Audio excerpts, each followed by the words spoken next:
Okay, we've modeled our data in Power Query, and now we're ready to build a report, but we're still inside Power Query. So how do we get back to Power BI Desktop? To do so, you go to the Home tab on your ribbon and look at the very far left. You'll see a button named Close and Apply.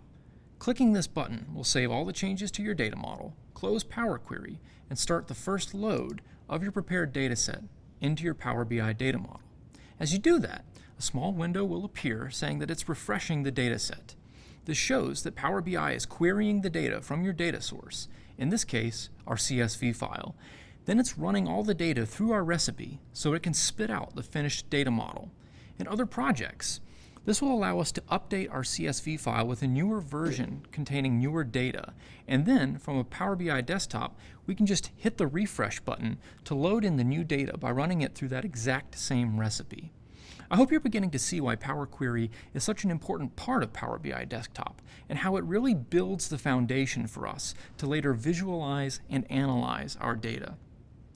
Now that the data is loaded, Power Query has gone away and we're back in Power BI Desktop. Specifically, we're back in the report editor.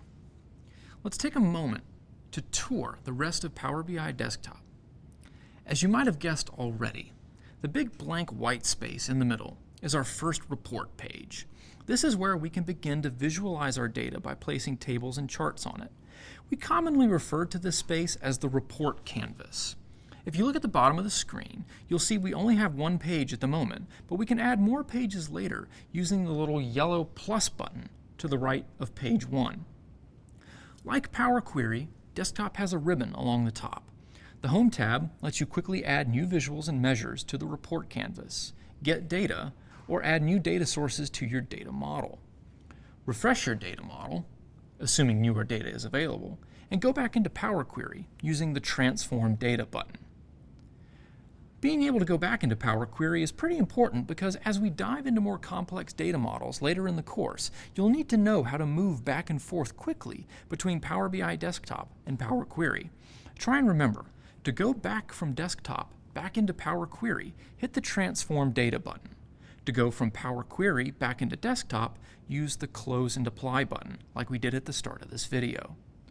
Moving on, the Insert tab gives you more things to add to your report canvas, such as buttons, images, shapes, and text boxes. That's pretty self-explanatory. The Modeling tab gives you ways to add measures, calculated columns, and parameters to your data model, and also lets you configure things like row-level security and the Q&A feature, both of which we'll talk about in later videos. Finally, the View tab lets you select and customize the theme of your report. You can switch between desktop layout and phone layout, and you can turn on different panes for advanced report design. Now let's look at the far left edge of the screen, where you should see 3 icons. The first one, which is selected, is the report editor, which we're currently on. If we go to the next tab, that takes us to the data view, where we can preview our finished data model. The data view is really useful for adding measures and calculated columns. Finally, we have the model view, which gives us a graphical representation of our data model, showing each data set as a table. As we add more data sets to the model, you can use the model view to create relationships between the various tables. This is going to come in really handy in a future video, but for now there doesn't seem to be much going on with our model view, so let's go back to the report editor. On the right side of our screen, we have a few panes to look at. These can all be collapsed or expanded by clicking their names at the top.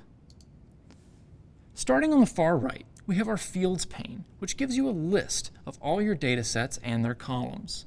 A huge part of report development centers on this pane, so I always keep it expanded.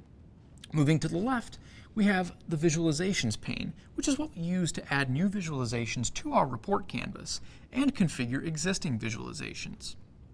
We configure visualizations by adding fields and formatting their appearance using size, location, or colors. Finally, to the left of the Visualizations pane, we have our Filters pane. The Filters pane is not always required, but it's a very powerful tool as you build more complex reports. Notice how the Filters pane has an eyeball icon in the top right corner. This allows you to hide the Filters pane on a page if you don't need it. We'll keep ours visible for now, but let's collapse it so it's out of the way and we can get a bigger, better view of our report canvas. Now, I think we're ready to start building this report. We'll see you in the next video.